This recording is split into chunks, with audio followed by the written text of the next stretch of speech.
What's up, guys? Hope everyone had a Merry Christmas, whatever the fuck you celebrate.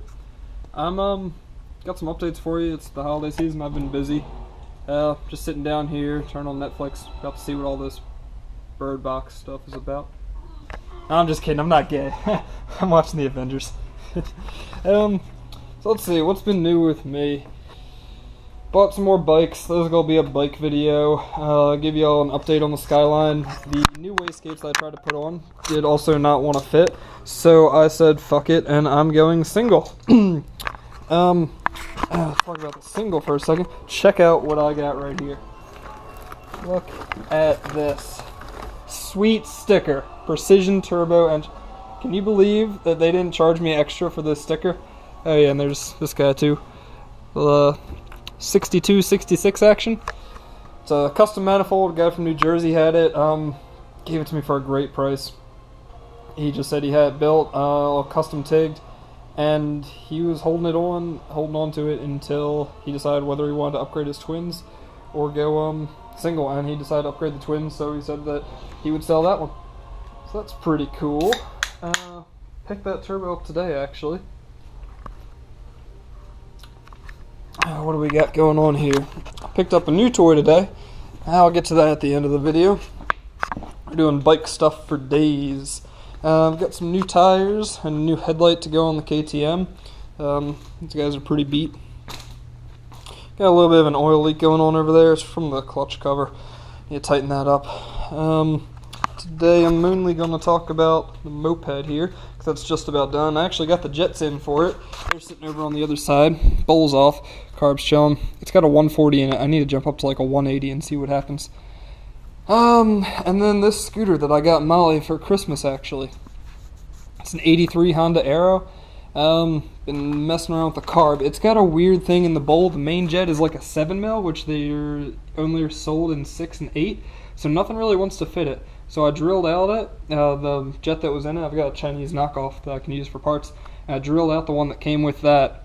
And it's running okay. It runs reliable, but it only tops out at like 15 to 20. So we're going to have to figure out what we're going to do with this guy. But it does run, so that's pretty cool. And then I made this custom pipe for it. I made it out of 3 different pipes. If you follow me on Instagram, you have seen the post that I put on about it. Might be dark up in there, but I made a header pipe, a flange, and then I welded this wraparound Vance and Hines, and Leo Vance to it, and make that guy up. It's just going over there. It's pretty cool. And when this guy opens up here, actually just hangs on the side, so you still have full access to storage area. But she freaking loves it. She didn't think that it was for her at first. It took me like a minute of convincing to tell her that it's actually hers. I gave her the keys at title, and she was like, stop fucking with me. You know, this isn't mine. You just want to see my face, see my expression. I'm like, no, it's really yours. She loves it. As long as she's happy, that's what's up. This guy started life as a 78 Honda Hobbit. It was originally a step-through carb moped, which means that this bar and this tank weren't here originally. It had a tank around this beam right here, and you would be able to step through it. My buddy Matt Bell did most of it, the work to this, because I've got up to my neck in projects. It's the Matt Bell special. It looks like the John Player special for F1 cars. It's got an 80cc Metra kit on it. These are variated engines. If you don't know anything about variated engines, they're really cool. They really stretch out the gears so they can wind out really long. 80cc Metra kit for a Derby, which is a huge European scooter company. For those that know what Derby is, then you know. For those that don't, it's a high-end. They make some pretty cool shit. eBay rear shocks on it. Need to put a new belt on it, and I'm going to do something about the front fork. But he welded the bar up, put the tank on it, powder coated the whole frame, got the tank painted, custom cafe seat, put the fairing on it, did the black and gold to everything. I put the handlebars on it, or he put the handlebars on it, I put the grips on it and the controls on it. I just recently finished the throttle cable for this, and that was a pain in the ass. It's a TM24 flat side, but I got this thing fired up, and she should rip. It's got an HPI ignition on it.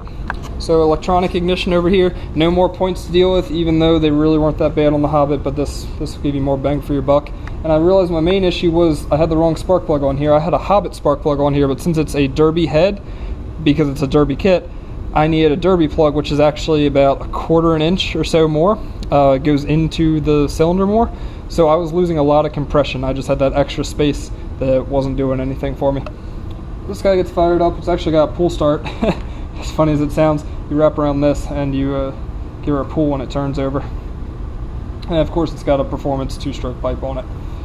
That's about it for this guy. It should do about 60, maybe 65 or so maxed out, and it weighs all of 60 pounds, 70 pounds, and then, you know, my 170 pound fat ass on it. I would like to race it. I got some leathers coming in the mail I bought the other day actually, and that should be pretty fun. It should really do well performance wise. Maybe up at selling point for like a 100cc class or so. KTM, I don't think I've ever talked about this in a video. It is a 300cc 2-stroke. There are only 4 companies that I know of. There's probably other ones, but they're Chinese knockoffs that make good 2-stroke street legal dirt bikes. You can say, oh Chris, a scooter's 2-stroke. Yeah, well that's a fucking scooter and you can't take that off huge jumps and shit. So this is the cover that's leaking. I need to take that off and maybe just fix a gasket on it. I think, see the, yeah.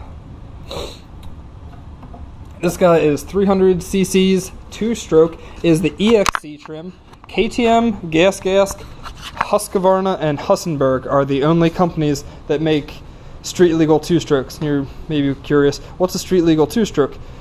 A street legal 2-stroke, anything can be street legal with enough money, but these are the easiest to do it with because the titles don't say off-road use only on them, whereas a YZ250, the title says off-road use only, and to get that converted so that it can legally be tagged is a huge pain in the ass. You have to get a state trooper to inspect it, and that's even if they're willing to inspect it. Doesn't matter if you have headlights, turn signals, DOT tires, the right height, chain guard, all that bullshit.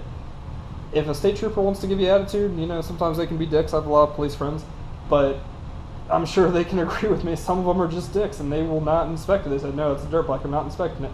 Good thing about this guy is it's a 98. So in Maryland, one of the only good things about Maryland is 20 years is historic. You get one of these, 98 or older, and now 99 in a couple more days, and you have a dirt bike that looks like a motorcycle title. Tag it historic, and you're good. So I picked this up about 2 years ago now, while I was overseas actually. My dad went and picked it up for me. They're kind of hard to find, but they're not super desirable, and I'm not sure why. This thing has almost, we were thinking about 50, 55 horsepower. She'll do 90 or so. She goes up in every gear. Being such a big engine 2-stroke, it's got bottom end too. I mean, it has the FMF Gold Series pipe on it, and it's got an FMF farter off the end. But she rips. I've done one rebuild to it, and actually I've got the piston over here. I did a rebuild. I was kind of worried about it because I had a feeling that I'd waited too long to do the rebuild.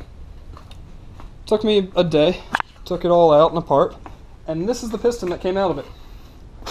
It's a little dirty right now, but this guy right here. Don't know if you can see or not, but this guy is damn near perfect.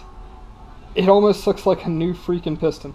There's one mark right here, and it doesn't even catch my fingernail, but you can see it.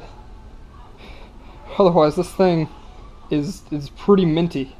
And I've put some miles on it. I've done highway riding on it, not far, you know, 5-10 miles, something like that. But this is the piston that came out of it, and I was in disbelief. These things run forever. It's never let me down. Some people say, oh, downside, it's a kickstart only. Well, fuck you, grow a pair of nuts. It's really not bad to kick. It's not like a 500. It's an awesome freaking bike. I would recommend this to anyone who has some dirt bike motorcycle experience, because if you're not familiar with 2-stroke power band, and this doesn't really have a power band that flips on because it starts low, as soon as you start to get on it, the power's right there, it's ready. You don't need to clutch up on this. You lean back and crack the throttle and she comes up. It is a fantastic dirt bike. It's done everything that I've ever asked of it and more. I would recommend everyone to do it. They're just hard to find.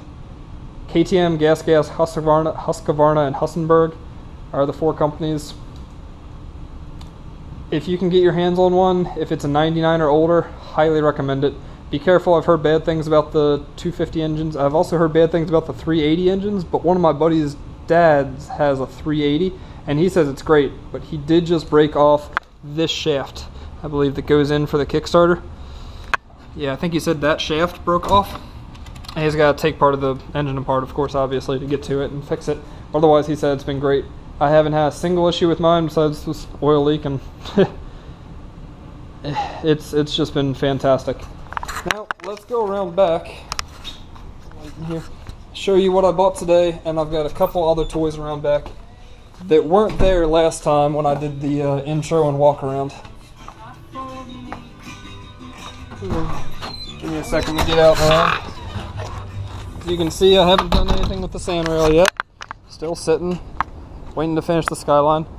The truck that I said in my intro video that I was thinking about selling, I have not sold it. I've been dailying it. It gets about 27, 28 miles per gallon. The 2.5 Iron Duke that's been rebuilt, and that's been great. I did do some floor work on this guy. I got the driver's side welded in. Passenger side is sitting there. Needs to be welded in, but it's cut out, and then good to go. Slowly making progress on all this shit when it's just hard. So the bike I bought today, I've really been looking into mini bikes. I don't know if any of you follow me on Facebook, Instagram. I put up a thing talking about the SSR Rascal mini bike. Benelli has a mini bike. Kimco has one, but that wasn't really my preference. It's got kind of bigger wheels. It's sort of like a mini dirt bike, I guess, street bike crossover. It's weird. And then of course the Grom and Kawasaki's Z125. I think there's one other company I'm forgetting. But I was really looking at the Benelli because Benelli is a known company. Although they are Chinese owned and they're the sister company of SSR, Benelli is really well known. I think it's kind of like the dark ages that Benelli's in right now.